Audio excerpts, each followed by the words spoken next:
7వ అధ్యాయం 11వ వచనం చదువుదాం. ఇరుకు ద్వారమున ప్రవేశించుడి, నాశనమునకు పోవు ద్వారం వెడల్పును, ఆ దారి విశాలమునై ఉన్నది, దాని ద్వారా ప్రవేశించు వారు అనేకులు. జీవమునకు పోవు ద్వారం ఇరుకును, ఆ దారి సంకుచితమునై ఉన్నది, దాన్ని కనుగొని వారు కొందరే. చిన్న మాట ప్రార్థన చేద్దాం. మహాపరిశుద్ధుడైన తండ్రి, ప్రేమగల దేవుడా, కొద్ది నిమిషాలని వాక్యముని ధ్యానిస్తూ ఉండగా మీరు మాతో మాట్లాడండి. వినగల చెవి, గ్రహించగల హృదయం ప్రతి ఒక్కరికి మీరు అనుగ్రహించి ఈ దాసుడనని బలపరచండి. అందరికీ అర్థమయ్యేలాగా విడిచిపెట్టి కృప దయచేయమని నీ దయగల స్తములకు అప్పగించుకుంటూ యేసు పరిశుద్ధ నామములో ప్రార్థించి అడిగి వేడుకుంటున్నాము తండ్రి, ఆమేన్. హల్లెలూయా. యేసు ప్రభువారు మరొక విషయాన్ని ఆ కొండ మీద కూర్చున్న లేకపోతే కొండ కింద ఉన్న ప్రజలతో మాట్లాడుతూ వస్తున్నాడు. పైన మనం ఒక వాక్యాన్ని ధ్యానం చేసుకున్నాం. ఏంటది? అది బంగారు నియమం అని మనం చెప్పుకున్నాం. ఏంటంటే, మనుషులు మీకు ఏమి చేయవలనని కోరుదురో అలాగుననే ఎప్పుడైతే మీరును వారికి చేస్తారో అదంట ఏంటంట, అలాగూ చేయుడి. అంటే అది ధర్మశాస్త్రమును నెరవేర్చిన వారితో సమానం అంట. ధర్మశాస్త్రం చెబుతున్న సంగతి ఏంటంటే, ఎదుటి వ్యక్తి ఏదైతే మనకు చేయాలనుకుంటాడో అదే మనం వారికి చేసినప్పుడు అది ధర్మశాస్త్రమును నెరవేర్చిన వాడు. అందుకోసం మనం పోయిన వారం ధ్యానం చేసుకున్నాం. నిన్ను వల్ల నీ పొరుగువాన్ని ప్రేమించడమే ధర్మశాస్త్రమును నెరవేర్చుట. ధర్మశాస్త్రం యొక్క సారం ఏంటంటే, ఎదుటి వ్యక్తిని ప్రేమించడమే ధర్మశాస్త్రం యొక్క సారం. కాబట్టి ఇది ధర్మశాస్త్రమును ప్రవక్తల ఉపదేశము, అంటే పాత నిబంధన భక్తులందరూ చేసిన ఉపదేశం యొక్క సారాంశం ఏంటంటే, పాత నిబంధన భక్తుల యొక్క ఉద్దేశం ఏంటంటే, పాత నిబంధన యొక్క భక్తుల యొక్క సారాంశం ఏంటంటే, ఎదుటి వ్యక్తిని ప్రేమించడమే వాళ్ళు చెప్పిన బోధ. అర్థమవుతుందా? యేసు ప్రభు చెప్పిన బోధ కూడా అదే. ఏంటంట, ఏమని చెప్పాడు ఆయనంటే, పరలోకముందున తండ్రిని మొదటిగా మనం ప్రేమించాలి, రెండవదిగా నిన్ను వల్ల నీ పొరుగువాన్ని ప్రేమించాలి. ఈ రెండు ఆజ్ఞలు ప్రపంచంలో లేకపోతే పరిశుద్ధ గ్రంథం కూడా చెబుతున్న మాటలు. తర్వాత ఆయన చెప్తున్నాడు ఏంటంటే, ఈ విధంగా చెప్పిన తర్వాత అక్కడ ఉన్న ప్రజలందరితో మాట్లాడుతూ ఉన్నాడు. ఒకవేళ మీరు జీవానికి పోవాలంటే ఏం చేయాలి? మీరు జీవ మార్గంలో ప్రవేశించాలంటే మీరు ఏం చేయాలో అక్కడ చెప్తా ఉన్నాడు. యేసు మార్గము ఎలాంటి మార్గము? అందుకోసమే బైబిల్లో ఒక మాట చెప్పాడు యేసు ప్రభు, నేనే మార్గమును సత్యమును జీవమును. అంటే పరలోక రాజ్యానికి ద్వారం ఎవరు? పరలోక రాజ్యానికి మార్గం ఎవరు అని అంటే యేసు ప్రభు వారే. అంటే పరలోక రాజ్యం యొక్క ఎంట్రెన్స్ ఒకటే ద్వారం ఉంటుంది. పరలోక రాజ్యానికి ఎంట్రెన్స్లు ఎన్ని ఉంటాయి? ఒకటే ఉంటుంది. అంటే ఆ పరలోక రాజ్యానికి వెళ్ళాలంటే ఒకటే ఒక ద్వారం, ఇంకే ద్వారం లేదు. ఈ భూమి మీద అనేకమైన ద్వారాలు ఉంటాయి, కానీ యేసు ప్రభు చెప్తున్న ద్వారం ఒకటి, బైబిల్ చెప్తున్న ద్వారం ఒకటి. ఏంటంటే యేసు ప్రభుతో తప్ప ఎవరు కూడా పరలోక రాజ్యానికి చేరుకోలేం. ఈ లోకంలో ఎన్ని దాన ధర్మాలు చేసినా, ఒకవేళ అవయవ దానాలు చేసినా, ఈ లోకంలో ఆస్తి పాస్తులు మనం వచ్చేసినా, మన ప్రాణమే సహితం ఇతరుల కొరకు పెట్టినా కూడా పరలోక రాజ్యం దొరకదు. హల్లెలూయా. పరలోక రాజ్యాన్ని సంపాదించుకోలేం. మరి పరలోక రాజ్యానికి వెళ్ళాలంటే ఏంటి? ఏం చేయాలి? యేసు ప్రభు తప్ప ఇంకా వేరొక మార్గం లేనే లేదు.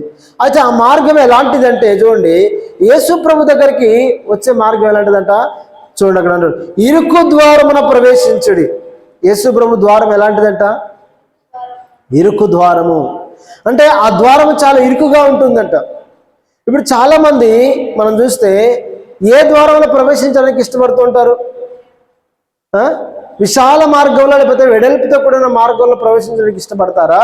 ఇరుకు ద్వారాన ప్రవేశించడానికి ఇష్టపడతారా? అయితే ఇక్కడ ఇంకో మాట చెప్తున్నాడు, ఇరుకు ద్వారమున ప్రవేశించుడి. చూడండి, నాశనముకు పోవు ద్వారము వెడల్పు. హల్లెలూయా. నాశనమునకు పోయే ద్వారం ఎలాంటిదంట? వెడల్పు అంట. ఇంకో మరి చూస్తే ఆ దారి విశాలమై ఉన్నది. ఇప్పుడు యేసు ప్రభు యొక్క మార్గము కావచ్చు, క్రైస్తవ జీవితం కావచ్చు, ఈ ద్వారం యొక్క పరిస్థితి గురించి చెప్తున్నాడు. ఇది ఇరుకు ద్వారము. అంటే ఈ ద్వారములకు ఎవరైతే వస్తారో వారందరూ ఏం చేయాలట? కొన్ని సాక్రిఫైస్ చేసుకోవాలి, కొన్ని త్యాగం చేసుకోవాలి, కొన్నిటిని విడిచిపెట్టాలి. అర్థమవుతుందా? ఇప్పుడు చాలామంది యేసుప్రభు దగ్గరికి రావడానికి ఎందుకు ఇష్టపడతలేదంటే, యేసుప్రభు దగ్గరికి రావడానికి ఎందుకు ఆసక్తి చూపించట్లేదంటే, యేసుప్రభు దగ్గరికి వస్తే ఏం మానేయాలి? మందు మానేయాలి. యేసుప్రభు దగ్గరికి వస్తే ఏం మానేయాలి? బూతులు మానేయాలి. యేసుప్రభు దగ్గరికి వస్తే ఏం చేయాలి? ఇంకా ఈ లోక సంబంధమైనవన్నీ మానుకోవాలి. అర్థమవుతుందా? ఫ్రెండ్స్ని, లేకపోతే ఎంజాయ్మెంట్ని, లోక సంబంధమైన పండగలు, పబ్బాలు అన్ని రకాలుగా వదిలేసుకోవాలి. అంటే ఇక్కడ అర్థం ఏంటంటే, ఈరోజు ఒక మనిషి మారడానికి ఇష్టపడతలేదు.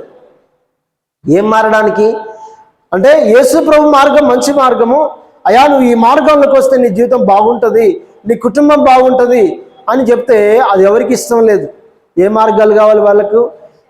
విశాలమైన మార్గాలు, లేకపోతే త్రాగుతుల విందులు కావాలి, లేకపోతే వ్యభిచార కొంపలు కావాలి, లేకపోతే ఈ లోక సంబంధమైన ఆట పాటలు కావాలి, ఎంజాయ్మెంట్ కావాలి కదా. ఈరోజు ఎంతమంది ప్రార్థనకు రావడానికి ఇష్టపడతా ఉంటారు కదా? ఇష్టపడరు. ఎందుకంటే ఇది ఇరుకు మార్గం. చక్కగా వచ్చి ప్రశాంతంగా వచ్చి ప్రభు సన్నిధిలో ప్రార్థన చేసుకొని దేవుని ఆరాధిస్తూ కుటుంబాలు కట్టుకోవడం చాలామందికి ఇష్టం ఉండదు. ఎక్కడ ఏమైనా సంబరాలు, ఎంజాయ్మెంట్ జరుగుతుందంటే అక్కడికి మనం పరిగెత్తుతుంటారు. అక్కడికి ఎదురే లేకపోతే ప్రమాదాలు కానీ, అక్కడ ఎదురే కష్టాలు కానీ, అక్కడ ఎదురే నష్టాలు కానీ ఎవరికి తెలియదు. అక్కడ తాగి ఒక గొడవ పెట్టుకొని కొట్టుకొని హాస్పిటల్ పాలై, జైళ్ళ పాలై, డబ్బులు ఖర్చు చేసుకొని నానా రకాల మనశ్శాంతిని పోగొట్టుకునే పరిస్థితులకైతే అందరు పరిగెడతారు. కానీ ప్రశాంతంగా మార్పు చెంది ఒక మంచి వ్యక్తిగా జీవిస్తూ యేసుప్రభు దగ్గరికి వచ్చి యేసు మార్గంలో నడవడానికి చాలామందికి ఇష్టం ఉండదు. అందుకోసమే ఇరుకు మార్గమున ప్రవేశించుడి. యేసే మార్గం ఎలాంటిదంట? ఇరుకు మార్గం. అందుకోసమే అందరూ యేసే మార్గంలోకి రాలేరండి. అందరు వస్తారా? రాలేరు. హల్లెలూయా. ఈరోజు గమనించండి, ఒకవేళ ఎవరైనా ఒక పండగకు మిమ్మల్ని పిలిచారనుకోండి, ఈరోజు ఆదివారం అనుకోండి, మీరు దేనికి ఎక్కువ ప్రయారిటీ ఇస్తారు? పండగకి ఎక్కువ ప్రయారిటీ ఇస్తారా? దేవుని మందిరానికి ఎక్కువ ప్రయారిటీ ఇస్తారా? మందిరానికి వెళ్తే ఏముంటుంది అక్కడ? మంచిగా ఒక 4 పాటలు పాడుతూ ఉంటారు, లేకపోతే వాకింగ్ చెప్తూ ఉంటారు, మనం కానుకలు వేసి రావాలి. పండగకి వెళ్తే ఏముంటుంది అక్కడ? తాగుడు ఉంటుంది, చిందు ఉంటుంది, విందు ఉంటుంది, రకరకాల ముచ్చట్లు, రకరకాల అన్నీ ఉంటాయి. కానీ ఈరోజు గమనిస్తే ప్రియదేని బిడ్డలారా, ఇరుకు ద్వారం ప్రవేశించడానికి ఎవరు ఇష్టపడరు. హల్లెలూయా. గమనించండి, ఇక్కడ చూస్తే నాశనమునకు పోయే ద్వారం అంట వెడల్పంట. చూడండి, ఇప్పుడు చాలా మంది ఏ మార్గంలో పరిగెత్తడానికి ఇష్టపడుతూ ఉంటారంటే, నాశనమునకు పోయే మార్గంలో ప్రవేశించడానికి ఇష్టపడుతున్నారు. అది ఎడల్పు చాలా విస్తారంగా ఉంటుంది, ఎంతమంది అయినా రావచ్చు. హల్లెలూయా. కానీ నాశనానికి పోయే మార్గాల్లో ఎలాంటి ఏముండవు, ఆజ్ఞలు కానీ, కట్టడలు కానీ, లేకపోతే ఇంకేమీ ఉండవు అక్కడ.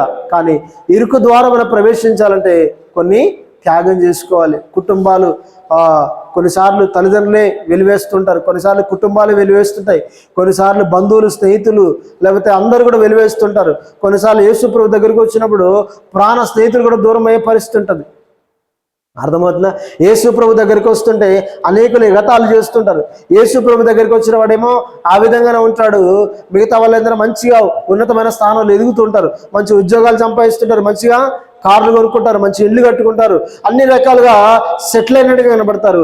యేసుప్రభు దగ్గరికి వచ్చినవాడు మాత్రము అలానే ఉంటుంటాడు. ఈ భౌతిక సంబంధంగా ఎప్పుడు ఇంట్లోనే ఉంటాడు, ఎప్పుడు తిన్నే తింటుంటే, ఎప్పుడు వాడిన బైకే వాడుతూ ఉంటాడు. కానీ తన జీవితంలో భౌతికంగా అభివృద్ధి ఉండదు. కానీ ఒకటి మాత్రం చెప్పగలం ఏంటంటే, భౌతికంగా ఎదిగిన వాడికి, ఆత్మ సంబంధంగా ఎదుగుతున్న వాడికి తేడా ఏంటంటే, భౌతికంగా ఎదుగుతున్న వాడికి ఒక మనశ్శాంతి ఉండదు, నెమ్మది ఉండదు, ఎప్పుడు చూస్తున్న పరిగెడుతూనే ఉంటాడు.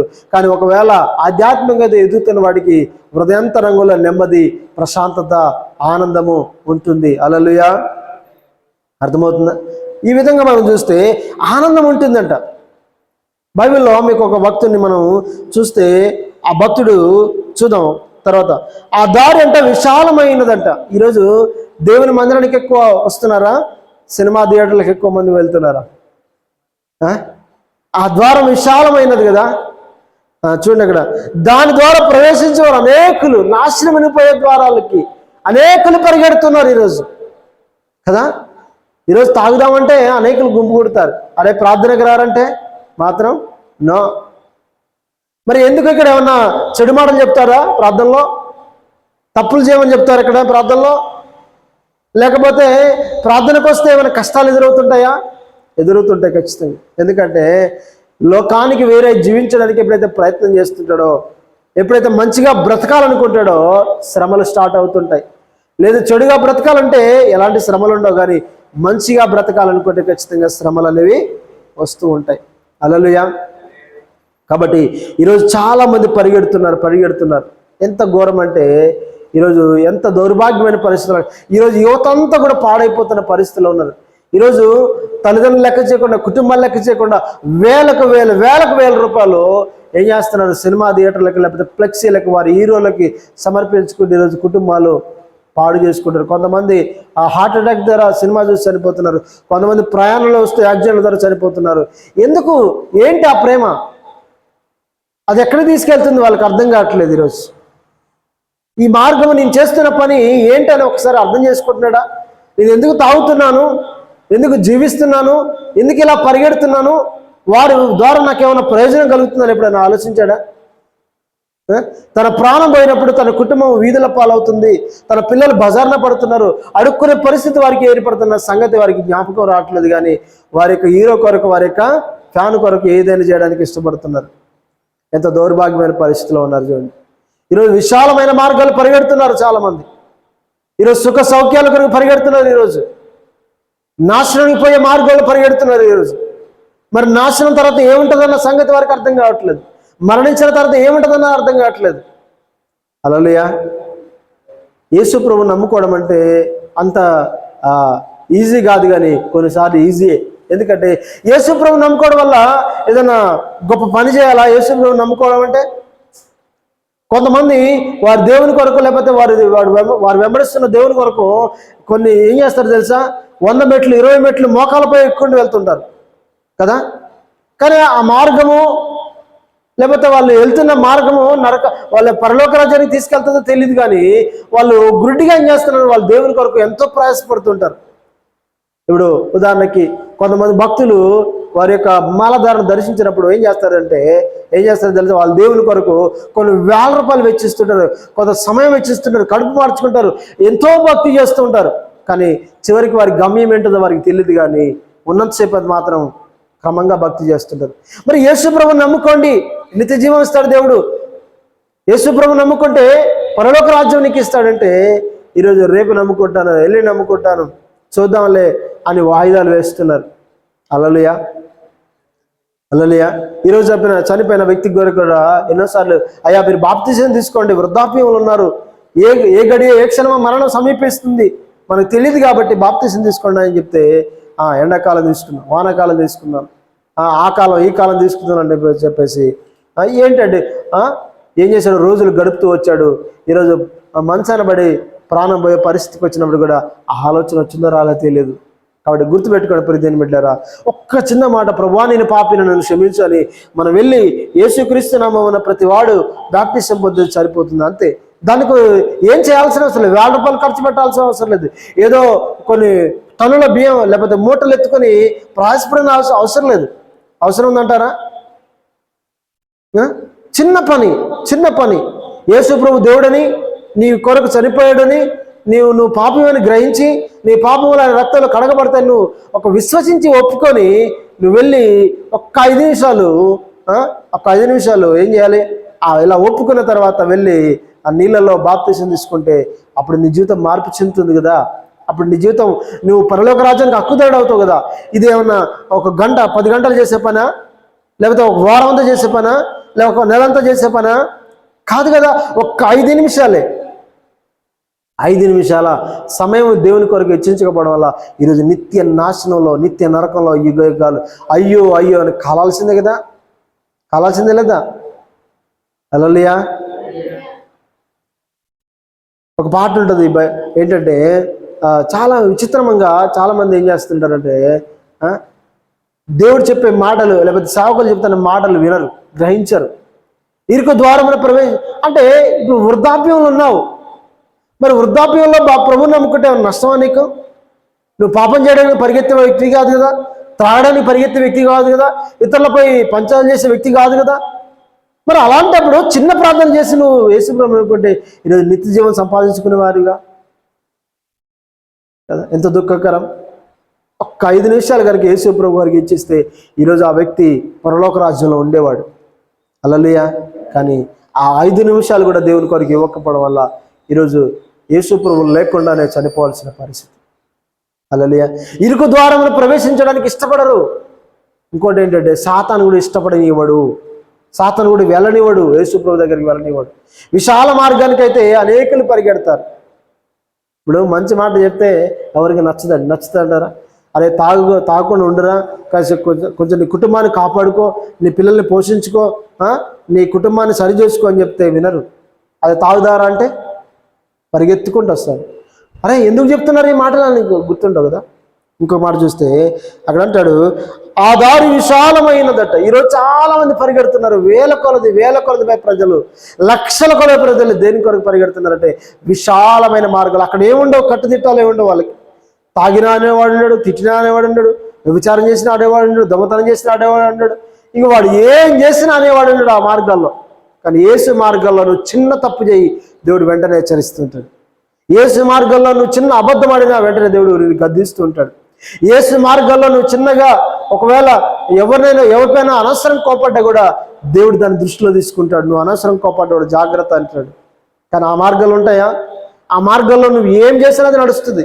అందరూ ఓ అని సూపర్ డూపర్ అని చెప్పి ఈలలు వేస్తే కేకలు వేస్తూ ఇంకా ఎంజాయ్ చేపిస్తూ ఉంటారు. కానీ వారి నాశనానికి వాళ్ళు కేకలు వేస్తున్నారు సంగతి వారికి తెలియదు. తెలుసా? హల్లెలూయా. ఈరోజు గమనిస్తే పరిధిని బిడ్డారా, చూడ అక్కడ అంటాడు, జీవమునకు ద్వారము ఇరుకును, ఆ దారి సంకుచితమైనది. జీవానికి పోయే ద్వారం అంట ఎలాంటిదట? అది ఇరుకు మార్గము. ఆ దారి చాలా సంకుచితమైనది.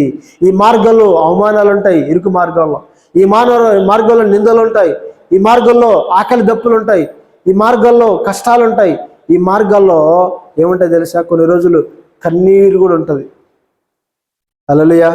చూడండి అక్కడ మీరు 5వ అధ్యాయం చూస్తే ఈ మార్గాలు కొన్ని ఉంటాయి. ఏంటంటే ఆత్మ విషయమే దీనులైన వారు ధన్యులంట. ఈ మార్గానికి వచ్చే వారిలో ఏముండాలి? దీనత్వం ఉండాలి. ఒకవేళ ఎవరు కోపడ్డా, ఎవరిని గద్దించినా, అనవసరం తిట్టినా ఈ మార్గంలో వెళ్ళేవాడు ఎలా ఉంటాడో? దీనత్వం కలిగి ఉంటాడట. సంతోషంగా ఒకవేళ తిడుతున్నా కూడా మాటలను పడడానికి ఇష్టపడుతుంటాడు, కానీ రోషంతో మళ్ళీ తిరిగి మాటలు ఎందుకంటే ఈ ఇరుకు మార్గంలో ప్రవేశించేవాడు దీనత్వంలోకి వస్తూ ఉంటాడు. హల్లెలూయా. అర్థమవుతుందా? కానీ విశాల మార్గంలో పరిగెట్టే ఎందుకు ఇలా చేస్తున్నావు అంటే ఏం చేస్తాడు? తిరగబడుతూ ఉంటాడు కదా, తిరగబడుతూ ఉంటాడు. ఎందుకు ఇలా చేస్తున్నావు అంటే తిరగబడుతూ ఉంటాడు.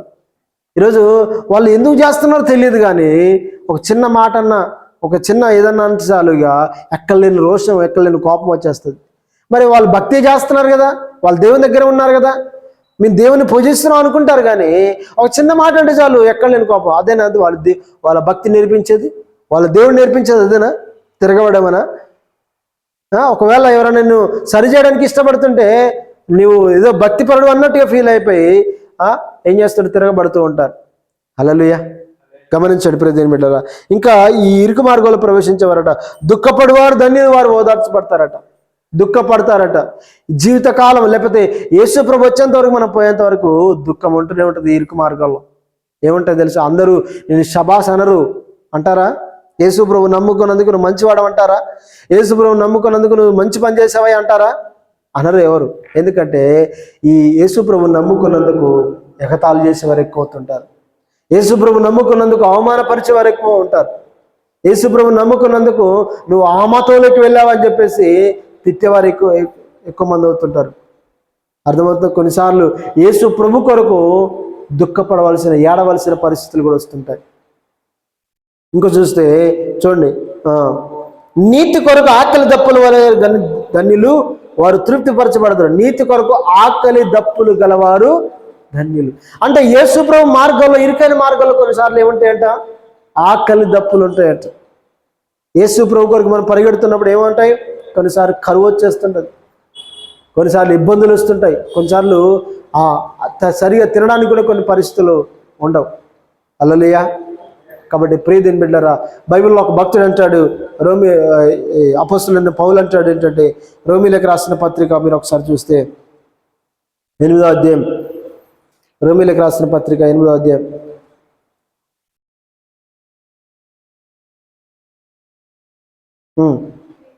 8వ అధ్యాయం 31 వచనం.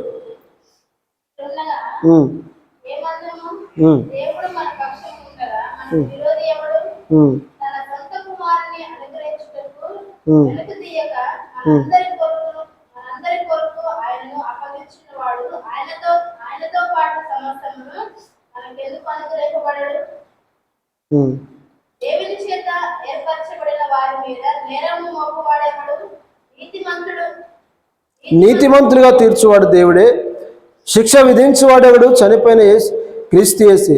అంతేకాదు, మృతులను లేచిన వాడును, దేవుని కుడిపార్శ్వమున ఉన్నవాడును, మన కొరకు విజ్ఞాపన కూడా చేయవాడును ఆయనే. హల్లెలూయా. ఇక్కడ చూడండి, క్రీస్తుని నమ్ముకున్నందుకు దేవుడు మన పక్షమునుండగా మనకు విరోధులు ఎవరు అంటూనే ఆయన ఒక మాట అంటాడు ఏంటంటే, దేవుడు తన సొంత కుమారుడు మన కొరకు అనుగ్రహించాడు కాబట్టి సమస్తాన్ని మనకు అనుగ్రహిస్తాడు. అయితే కొద్ది కాలంలో ఏం జరుగుతుందంటే, ఈ భూమి మీద ఉన్నంతసేపు కొన్నిసార్లు కొన్ని పరిస్థితులు కూడా మనకు వస్తుంటాయి. అంటాడు, క్రీస్తు ప్రేమ నుండి మనలను ఎడబాపు వాడెవడు? శ్రమ అయినను. అంటే యేసు ప్రభు నమ్ముకున్నందుకు ఏమొస్తుంది? శ్రమలు వస్తూ ఉంటాయి. హల్లెలూయా. శ్రమ అయినను, బాధ అయినను. యేసు ప్రభు నమ్ముకున్నందుకు ఇరుకు మార్గాలు ఏముంటాయి? బాధలు ఉంటాయి, శ్రమలు ఉంటాయి, హింసలు ఉంటాయి. హింస అయినను, కరువు అయినను, వస్త్రహీనత అయినను, ఉపద్రవమైనను, ఖడ్గమైనను మనల్ని ఎడబాపున. అంటే క్రైస్తవ జీవితంలో యేసు ప్రభు నమ్ముకున్నందుకు, ఇరుకు మార్గంలో మనం ప్రవేశించినందుకు ఇవన్నీ మన జీవితాల్లో ఉంటాయి. కానీ అపోస్తలుడైన పౌలు యొక్క విశ్వాసం ఏంటంటే, ఇవన్నీ మనకు వచ్చిన క్రీస్తు ప్రేమ నుండి మనల్ని మాత్రం ఎడబాపలేవు. హల్లెలూయా. క్రీస్తు ప్రేమ నుండి ఏమి ఎడబాపలేవట? కరువు అయినను. ఈరోజు నువ్వు కరువు ఉన్నా, ఒకవేళ నీ జీవితంలో కరువు ఉంది అనుకోండి, ఆ రోజు ఆలోచించి కూడా కూర్చుంటావా? ఈ కరువుని బట్టి కూడా దేవుని స్తోత్రం చెప్పేసి మందిరానికి వస్తావా? లేదు కదా. అరే ఈరోజు ఇంట్లో బియ్యం లేవు, ఏమీ లేవు, వండుకోలేదు అని చెప్పేసి ఈరోజు ఏం మందిరానికి పోతాం అని చెప్పేసి ఇంటికన్నా ఉంటారు చాలామంది. అవునే కదా. కానీ ఈ కరువు కూడా నన్ను క్రీస్తు ప్రేమ నుండి ఎడబాపలేదని మందిరానికి వచ్చేవారు ఉంటారా? ఉంటారండి. అంటే వాళ్ళని క్రీస్తు ప్రేమ నుండి ఏమి ఎడబాపుతుంది? కరువు ఎడబాపుతుంది. అంటే కరువు కూడా ఏం చేస్తున్నారు అంటే వాళ్ళు యేసు ప్రభునే వదిలేసుకుంటున్నారు. కానీ అపోస్తలుడైన పౌలు విశ్వాసం ఏంటంటే, ఆ కరువులు వచ్చిన, ఎన్ని కరువులు వచ్చినా క్రీస్తునుడే నన్ను నా నుండి క్రీస్తుని ఎడబాపలేమంటున్నాడు. హల్లెలూయా. ఈరోజు చాలా మంది దేని కొరకు యేసు ప్రభుని వదిలిపెడుతున్నారు తెలుసా? ఏమి లాభం సంపాదించట్లేదు, మన జీవితంలో ఏం మేలు జరగట్లేదు కాబట్టి యేసు ప్రభు మాకు వద్దని వెళ్ళిపోతున్నారు. వస్త్రహీనత అయినను, వస్త్రాలు లేకుండా ఉండే పరిస్థితి కూడా వస్తుందట. యేసు ప్రభు కొరకు ఏమొస్తుందట? వస్త్రాలు లేని పరిస్థితి వస్తుంది. సరిగా అందరూ పట్టు వస్త్రాలు కట్టుకుంటారు, మంచి మంచి బట్టలు కట్టుకొని పెళ్ళిళ్ళకి వెళ్తుంటే, వారితో పాటు నువ్వు కూడా పెళ్ళికి పిలబడినప్పుడు నీకు పట్టు వస్త్రాలు ఉండకపోవచ్చు, మంచి వస్త్రాలు ఉండకపోవచ్చు. అలాంటి స్థితిలో మరి నాకు పట్టు వస్త్రాలు లేవే, మంచి వస్త్రాలు లేవని చెప్పేసి యేసు ప్రభువుని వదిలేస్తావా? లేకపోతే ఉన్న వస్త్రాలను బట్టి దేవుని స్తోత్రం చెప్పేసి సంతోషంగా వెళ్తా ఉంటావా? హల్లెలూయా. దేన్ని బట్టి వెళ్తూ ఉంటావు? వారిని చూసి అసూయపడి, దేవా నాకు ఏం మేలు చేసావు, వాళ్ళలాగా నాకు మంచి వస్త్రాలు లేవు అని చెప్పేసి దేవుని సన్నిధిని, దేవుని మానేసి పరిస్థితులు ఉంటాయా? హల్లెలూయా. గుర్తుపెట్టుకోండి, ఆ వస్త్రాలైనా కరువైనా ఏదైనా క్రీస్తు ప్రేమ నుండి నన్ను ఎడబాపవని పౌలు నమ్ముతున్నాడు. ఈరోజు మనం కూడా అంటే ఇరుగు మార్గంలో ప్రవేశించే వారికి ఏముంటాయి? వస్త్రహీనతలు కూడా ఉంటాయి. అంటే వస్త్రాలు లేని పరిస్థితి కూడా ఉంటుంది. కొన్నిసార్లు సరైన బట్టలు కూడా కొనుక్కోలేని పరిస్థితిలో ఉంటాం మనం. సరిగ్గా వస్త్రాలు తొడుక్కోలేని పరిస్థితులు ఉంటాయి. చినిగిన వస్త్రాన్ని మంచిగా కుట్టుకొని తొడుక్కునే పరిస్థితులు ఉంటాయి. హల్లెలూయా. కాబట్టి గుర్తుపెట్టుకోండి ప్రియమైన, ఉపద్రవమైనను ఖడ్గమైనను. ఉపద్రవం ఏ కరువైనా, ఒకవేళ ఇప్పుడు ఖమ్మం విజయవాడలో భయంకరమైన కరువు వచ్చేసింది, ఉపద్రవాలు ఏర్పడ్డాయి, వరదలు వచ్చాయి, దాని ద్వారా ఎంతో మంది నిరాశ్రలు అయిపోయారు. మరి అలాంటి పరిస్థితిని బట్టి చాలా మంది ఈరోజు యేసు ప్రభువుని నమ్ముకుంటున్నారా? లేకపోతే యేసు ప్రభువుని ఇంకెక్కువ విశ్వాసం కలిగి ఉంటున్నారా? దేవా ఏ మేలు చేసావయ్యా, నేను నమ్ముకున్నందుకు ఈరోజు కరువుల పాలయ్యాం, వరదల పాలయ్యాం, అన్నీ కోల్పోయాం అని చెప్పేసి ఎంతోమంది ఈరోజు దేవుని వదిలిపెట్టిన వారు లేరు. ఉండొచ్చా, ఉండకపోవచ్చు. హల్లెలూయా. చాలామంది యేసు ప్రభువుని వెనకదీసిన వారు కూడా ఉన్నారు. చూడండి అక్కడ అంటాడు, ఉపద్రవమైనను ఖడ్గమైనను. కొన్నిసార్లు యేసు ప్రభు కొరకు చనిపోయే పరిస్థితులు కూడా ఉంటాయి. ఇది ఒక వ్యక్తి వచ్చి యేసును వదిలేస్తావా, చచ్చిపోతావంటే నీ మెడపైన ఖడ్గం పెట్టి కత్తి పెట్టి నేను బెదిరించాడు అనుకోండి, ఏం చేస్తావు? అప్పుడు ఏం చేస్తావు? అయ్యా నా ప్రాణం నాకు కావాలి, యేసు ప్రభు నాకు వద్దని వదిలిపేసిన వరకు చాలామంది ఉన్నారు. హల్లెలూయా. కొంతమంది నా ప్రాణం నాకు లేకపోయినా నాకు పర్లేదు, కానీ నాకు దేవుడు కావాలని చెప్పేసి యేసు కొరకు ప్రాణాలు ఇచ్చిన వారు అనేక మంది ఉన్నారు. ఈ అపోస్తలుడైన పౌలు కూడా ఏం చేశారంటే దేవుని కొరకు ఆయన వెళ్ళి మెడ వంచి ఇదిగో నన్ను చంపేసుకోండి అని చెప్పేసి తన ప్రాణాన్ని అత్సాక్షిగా మారిన వ్యక్తి అపోస్తలుడైన పౌలు. హల్లెలూయా. చూడండి, ఖడ్గమైన మనల్ని ఎడబాపునా ఇందుని గురించి వ్రాయబడినది ఏమనగా, ఏది మనల్ని ఎడబాపలేదు. అంటే ఇరుకు మార్గంలో ఇవన్నీ ఉంటాయి, విశాల మార్గంలో ఏముంటాయి? అన్నీ ఉంటాయి. ఈ ఖడ్గాలు, కరువులు ఉంటాయి. విశాల మార్గంలో సమృద్ధి అయిన భోజనం ఉంటుంది, విశాల మార్గంలో మంచి వస్త్రాలు ఉంటాయి, విశాల మార్గంలో మంచి మంచి ఇండ్లు ఉంటాయి, డూప్లెక్స్లు ఉంటాయి, కార్లు ఉంటాయి, బంగ్లాలు ఉంటాయి, అన్నీ ఉంటాయి విశాల మార్గాల్లో. కానీ ఇరుకు మార్గాల్లో ఇవేమి ఉండవు. కొంతమంది భక్తుల జీవితాలు చూస్తే ఎంత ఘోరం అంటే చూడండి, అక్కడ హెబ్రీయులకు రాసిన పత్రిక 12వ అధ్యాయం, హెబ్రీయులకు రాసిన పత్రిక 12వ అధ్యాయం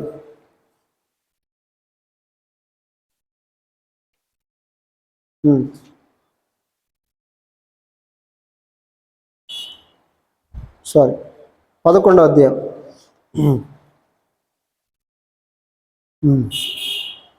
చూడండి, చాలా ఉన్నాయి కానీ చూద్దాం. 30వ వచనం చూద్దాం. 33 వారు విశ్వాసము ద్వారా రాజ్యములను జయించిరి, నీతి కార్యములను జరిగించిరి, వాగ్దానములను పొందిరి, సింహములను మూసిరి, అగ్ని బలమును చలార్చిరి, కటకదారిని తప్పించుకునిరి, బలహీనునిగా ఉంచబడి బలపరచబడి యుద్ధముల పరాక్రమశాలులైరి, అన్యుల సేనలను పారదోలి స్త్రీలు మృతులైన తమ వారిని పునరుత్థానం వల్ల మరల పొందిరి, కొందరైతే మరి శ్రేష్టమైన పునరుత్థానం పొందగోరి విడుదల పొందనలకు యాతన పట్టబడిరి. హల్లెలూయా. ఎంతో మంది భక్తులంట ఏం చేశారట? అగ్ని బలమును చల్లార్చారట. ఏం చల్లార్చారట? ఎవరు చెప్పండి? బైబిల్లో అగ్ని బలం చల్లార్చింది ఎవరు? అగ్ని బలాన్ని చల్లార్చగలిగారు. అంత గొప్ప విశ్వాసం వాళ్ళది. ఈరోజు నువ్వు అగ్ని బలాన్ని చల్లార్చగలవా? అంత విశ్వాసం నీకుందా? అంటే అగ్ని బలం చల్లార్చడం అంటే అర్థం ఏంటంటే వారిని అగ్నిలో వేసినా కూడా వాళ్ళు కాలిపోలేదట. అంటే దాన్ని బట్టి చూస్తే అగ్ని బలం లేనట్టేగా, వాళ్ళని కాల్చేంత శక్తి ఆ అగ్నికి లేనట్టే కదా. ఎవరు తెలుసు? షద్రకు మెషకు అబేద్నెగోలు ఏం చేశారట? అగ్ని బలమును చల్లార్చారట. అగ్ని యొక్క బలం ఏంటి? చిన్న అగ్ని కూడా అడవినంతా తగలబెడుతుంది. అగ్ని ఏం చేస్తుందంటే నాశనం చేస్తుంది, సమస్తాన్ని కాల్చివేస్తుంది. మరి అలాంటి అగ్ని స్వభావాన్ని ఎవరు మార్చారట? షద్రకు మెషకుల విశ్వాసము అగ్ని బలం. అగ్ని కూడా వారిని ఏం చేయలేకపోయిందట. కొంతమంది మనం చూస్తే సింహాల నోళ్ళు మూయించారట. ఎవరండి? సింహాల నోళ్ళు మూయించగల విశ్వాసం ఎవరికి ఉంది బైబిల్లో? ఒకవేళ ఆనాడు రోమా సైనికులు లేకపోతే ఆ కాలంలో బబులోను దేశంలో లేకపోతే ఏం చేసేవారంటే ఒక వ్యక్తిని శిక్షించడానికి సింహాల బోన్లో వేయడానికి ముందుగా సింహాలను అంటే 10 రోజులు ఉపవాసం ఉంచుతారట. 10 రోజులు ఏ ఆహారం పెట్టారట వాటికి. ఒక్క పూట ఆహారం తినకపోతేనే మన కడుపు అంతా ఎలకలు పరిగెట్టి ఎక్కడ ఆహారం ఎక్కడ భోజనం ఎక్కడ అని చెప్పి పరిగెట్టి మనం వండిన సట్టు అంతా లేపేస్తుంటాం కదా. ఎప్పుడు ఒక్క పూట భోజనం చేయకపోతేనే.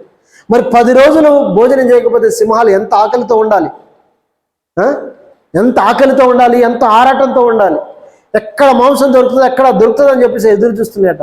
అలా 10 రోజులు ఉపవాసం వచ్చిన తర్వాత ఏం చేశారంటే ఒక శత్రువుని ఆ బోరులో చెరసల్లో వేసేటప్పుడు అది పైనుంచి ఆ వ్యక్తి పడుతుండే కానీ సింహాలు ఏం చేసాయంటే అవి ఎగిరి అందుకొని ఆ ఆకలిని తట్టుకోలేక తినేసి పీల్చి పిప్పి చేస్తాయట. అంత గొప్ప ఆకలితో ఉంటాయట సింహాలు. అదే ఒక భక్తుడు యేసుప్రభువుని నమ్ముకున్న భక్తుడు అతనిపై నిందలు మోపి తన మీద చాడీలు చెప్పినప్పుడు అతన్ని కూడా సింహాల భూమిలో వేయడానికి ఇష్టపడుతూ ఉంటారు. ఎప్పుడైతే సింహాల భూమిలో వేయడానికి అతను దించేశారో ఏమైపోయారంటే సింహాలు ఒక్కసారి సైలెంట్ అయిపోయాట. హల్లెలూయా. ఎందుకంటే యేసు ప్రభు భక్తుల్ని ఆ సింహాలు ఏమీ చేయలేకపోయాయి. సింహాల నోళ్ళను మూయించిన వారి విశ్వాసం అది. అంటే కొన్నిసార్లు మన జీవితంలో ఇలాంటి పరిస్థితులు ఉంటాయి. చేయని తప్పుకు నేరము భరించే పరిస్థితులు కూడా కొన్ని వస్తుంటాయి. అర్థమవుతుందా? అంటే ఇరుకు మార్గాలు ఇవన్నీ ఉంటాయి. కొంతమంది మరి శ్రేష్టమైన పునరుత్థానం పొందగోరు. అంటే యేసు ప్రభు దినమందు అనేకులు లేపబడే ఆ పునరుత్థానం పొందగోరి ఏం చేయబడ్డారు చూడండి, అక్కడ చూడండి.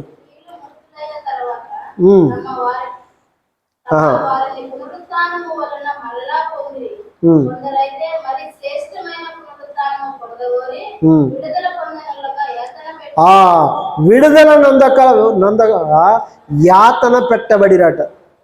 మరి శ్రేష్టమైన పునరుత్థానం అంటే యేసు రాకడ దినమున లేపడానికి వాళ్ళు ఇష్టపడి యాతన పెట్టబడ్డారట.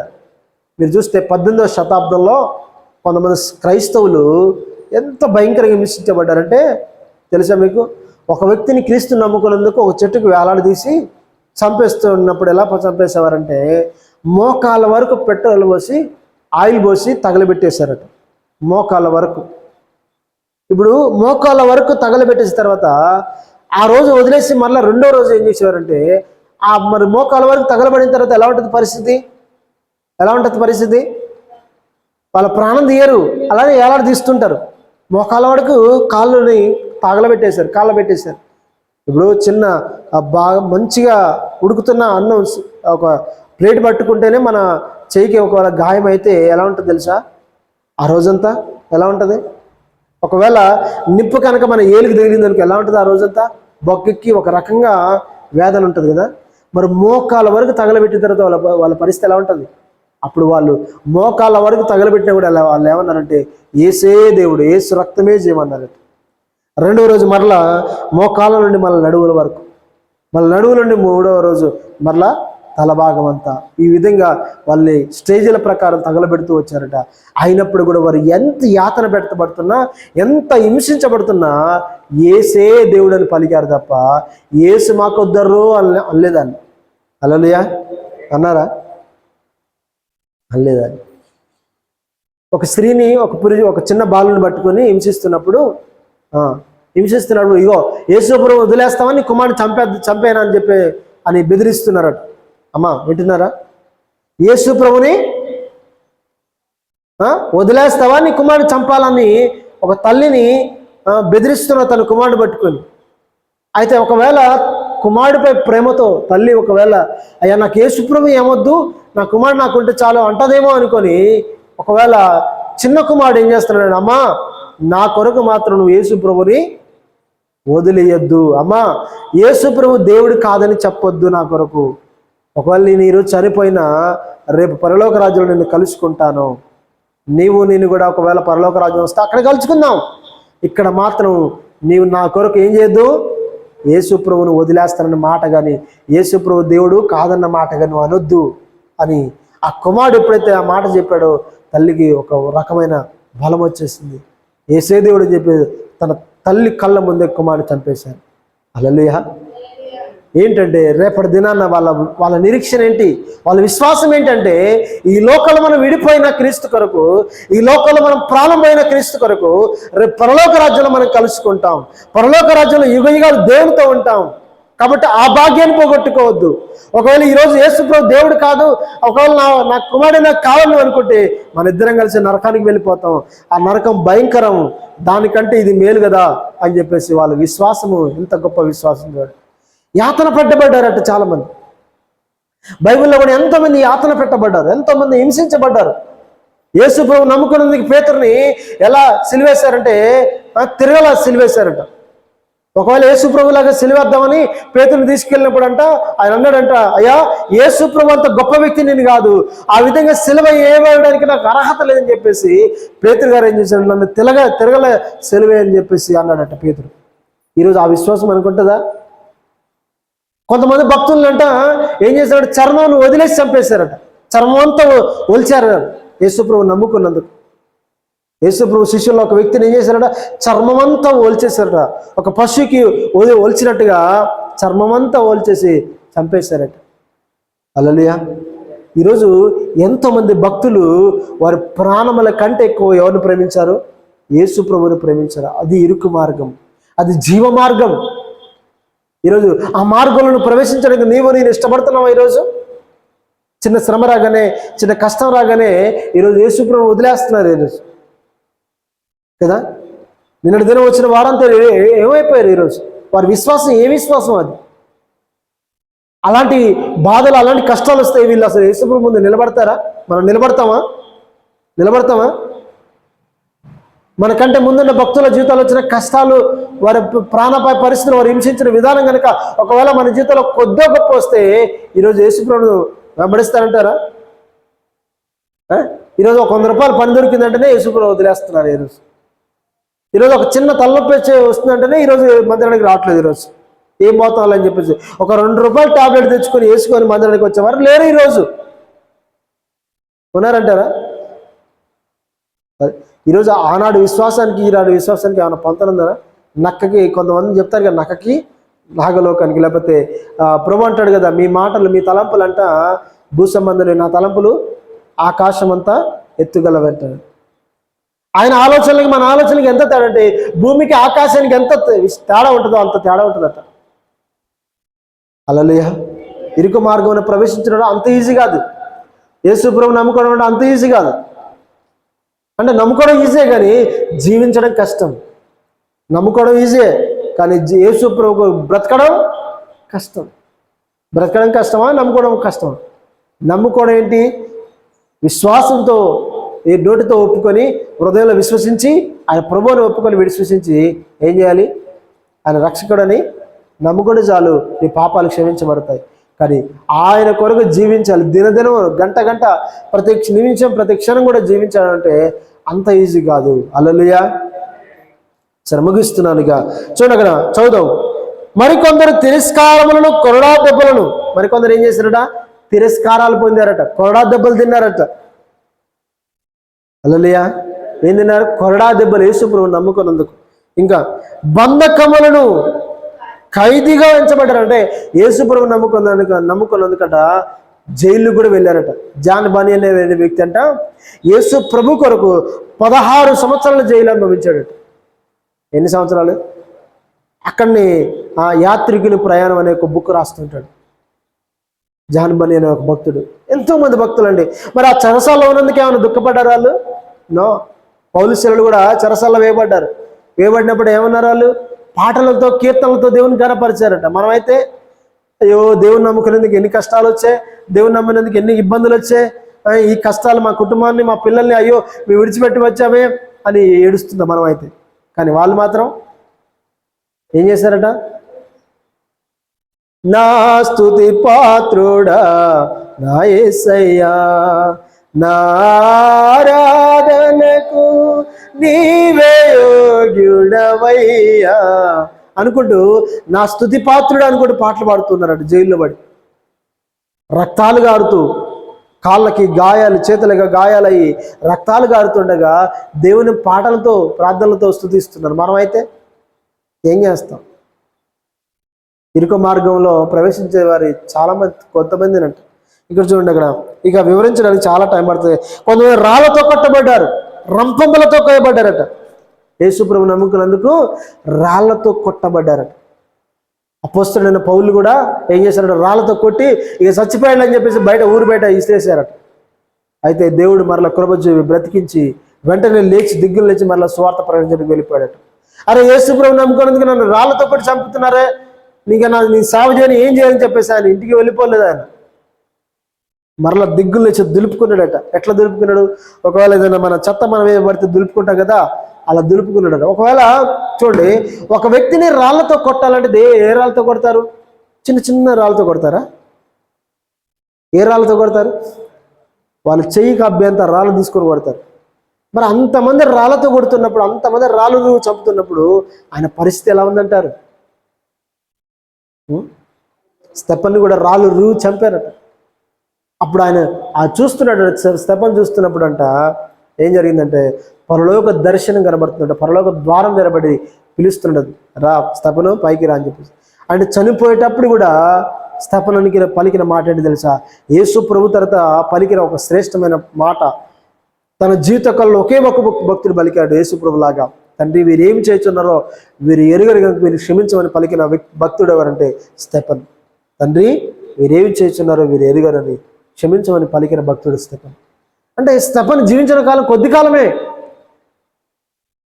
మన దేశానికి స్వార్థ ప్రకటించడానికి యేసుప్రభు శిష్యులు ఒక వ్యక్తి వచ్చాడు, తోమా.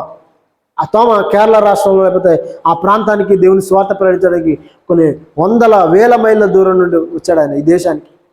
వచ్చినప్పుడు అనేక మంది బ్రాహ్మణులు అతన్ని చంపేశారు, శూలంతో పొడిచి చంపేశారు. అతన్ని ఈడ్చుకుంటూ ఒక ప్రాంతాన్ని తీసుకెళ్లారట.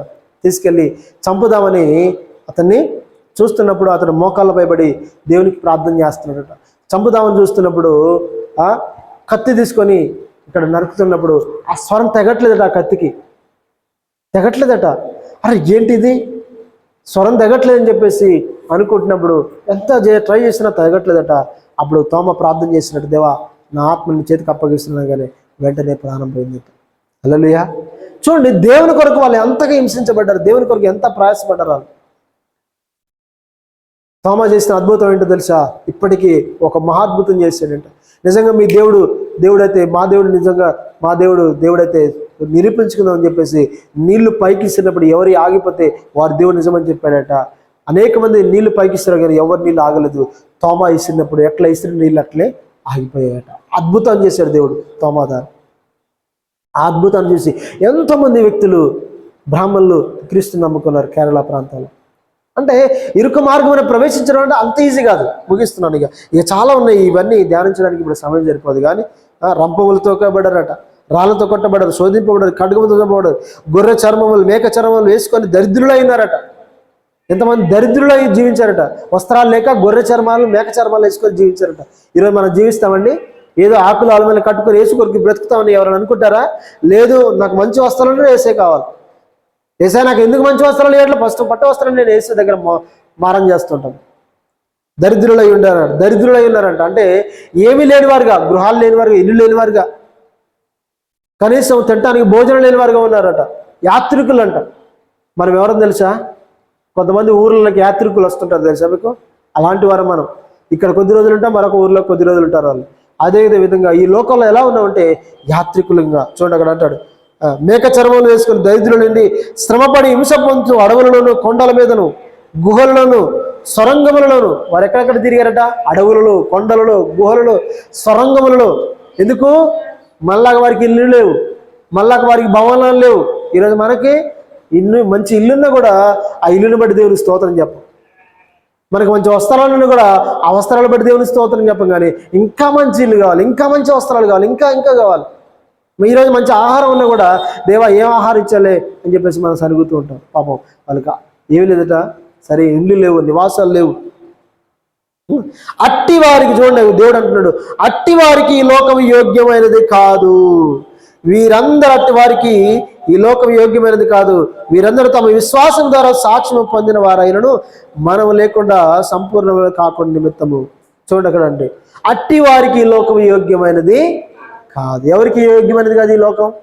ఇరుకు మార్గమున ప్రవేశించే వారికి ఈ లోకము యోగ్యమైనది కాదు. మరి ఎవరికి ఈ లోకం యోగ్యమైనది? ఈ లోకంలో అన్నీ కావాలనుకుంటారు చూసారా, వారికి ఈ లోకం యోగ్యమైనది. మరి ఈ లోకం శాశ్వతం అంటారా? కాదు. హల్లెలూయా. కాబట్టి ప్రియ దేవుని బిడ్డారా, ఈరోజు మీరు ఏ మార్గంలో ప్రవేశించాలనుకుంటున్నారు? యేసు ప్రభువుని నమ్ముకున్నా కొంతమంది కోరికలు ఉంటాయి. ఏం కోరికలు ఉంటాయి? మంచి మంచి ఇల్లు సంపాదించాలి, మంచి ఆస్తి సంపాదించాలి, భవనాలు సంపాదించాలి, వేల కోట్లు వెనకయ్యాలి, వేల ఎకరాలు వెనకయ్యాలి. హల్లెలూయా. చూడండి అక్కడ, ఇరుకు ద్వారమును ప్రవేశించుడి, నాశనం పో ద్వారం వెడల్పును, ఆ ద్వారం విశాలమైనది. కింది మాట చూద్దాం.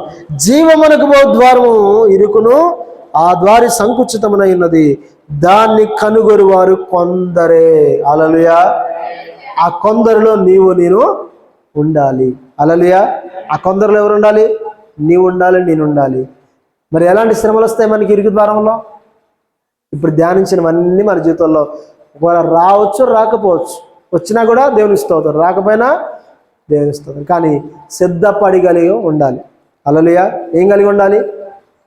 యేసుప్రభు నమ్ముకోగానే మంచి ఉద్యోగం వస్తుంది, యేసుప్రభు నమ్ముకోగానే మంచి పెళ్ళి అవుతుంది, యేసుప్రభు నమ్ముకోగానే ఒక మంచి ఇల్లు వస్తుంది, యేసుప్రభు నమ్ముకోగానే 10 ఎకరాల భూమి వస్తుంది, యేసుప్రభు నమ్ముకోగానే 10 తులాల బంగారం వస్తుంది, యేసుప్రభు నమ్ముకోగానే ఏ రోగం ఉండదు, యేసుప్రభు నమ్ముకోగానే అందరు బంధువులందరూ నువ్వు సూపరు, నువ్వు మంచి పని చేసావు అంటారు. ఎవడో అన్నాడు. ఇవన్నీ ఏమి రావు యేసుప్రభు నమ్ముకుంటే. హల్లెలూయా. 10 తులాల బంగారం కాదు, ఉన్న బంగారం పోతుంది. అర్థమవుతుందా? యేసుప్రభు నమ్ముకుని ఏమవుతుంది? ఉన్న బంగారం పోతుంది. యేసుప్రభు నమ్ముకున్నందుకు ఉన్న ఆస్తి పోతుంది. యేసుప్రభు నమ్ముకున్నందుకు ఏమవుతుంది? పట్టు వస్త్రాలన్నీ పోతాయి, పేరు ప్రఖ్యాతలు. అరే డేవిడ్ పాల్ మంచోడ్రా, అరే ఇంతకాలం మనతో తిని తాగాడు, మంచిగా ఎంజాయ్ చేశాడు, ఈడేంట్రా ఒంటరిగా పోతున్నాడు ఈరోజు అనుకుంటారు అందరు. అవునా? హల్లెలూయా. అంటే సమాజంలో చెప్తున్నాను. హల్లెలూయా కదా. యేసుప్రభు నమ్ముకోగానే అందరు వచ్చి నిన్ను హత్తుకోరు ఎవరు. అరే నువ్వు ఒక్కడే పోతున్నారా, మేము కూడా వస్తాను అనుకోరు ఎవరు. ఎందుకంటే యేసుప్రభు నమ్ముకుంటే మన లోకం అంతా మనకు యాంటీ అయిపోతుంది. లోకమే కాదు, మన తండ్రి, మన తల్లి, మన భార్య, మన పిల్లలు. ఒకవేళ భర్తే నమ్ముకున్నాడానికి భార్య, కుటుంబం అందరి యాంటీ. ఒకవేళ భార్య నమ్ముకుంది అనుకోండి, భర్త, పిల్లలు అందరి యాంటీ. ఒకవేళ తల్లి నమ్ముకుందానికి కుటుంబం, కొడుకు, కోడలు అందరి యాంటీ, మనవాళ్ళు అంతా. హల్లెలూయా. కాబట్టి ప్రియమైన బిడ్డలారా, ఇరుకు మార్గం ద్వారమని ప్రవేశించిన ఆ దారి జీవమునకు పోవు ద్వారం అది. హల్లెలూయా. ఎంత గొప్ప మంచి మాట అంటే చూడండి, జీవమునకు పోవు ద్వారం అది. ఈ మార్గంలో, ఈ ద్వారంలో ఏముంటుందంటే జీవం ఉంటుంది. హల్లెలూయా. కాబట్టి ఆ జీవము కలిగిన మార్గంలో మనం అందరం కూడా ప్రవేశించడానికి సిద్ధపడదాం. దేవుడి మాటలు దీవించును గాక. అందరిని తలలో ఉంచుదాం, ప్రార్థన చేద్దాం. స్తోత్రం, స్తోత్రం, స్తోత్రం. Hallelujah, hallelujah, hallelujah. Praise the Lord, praise the Lord, praise the Lord, praise the Lord, praise the Lord, praise the Lord, praise the Lord, praise the lord.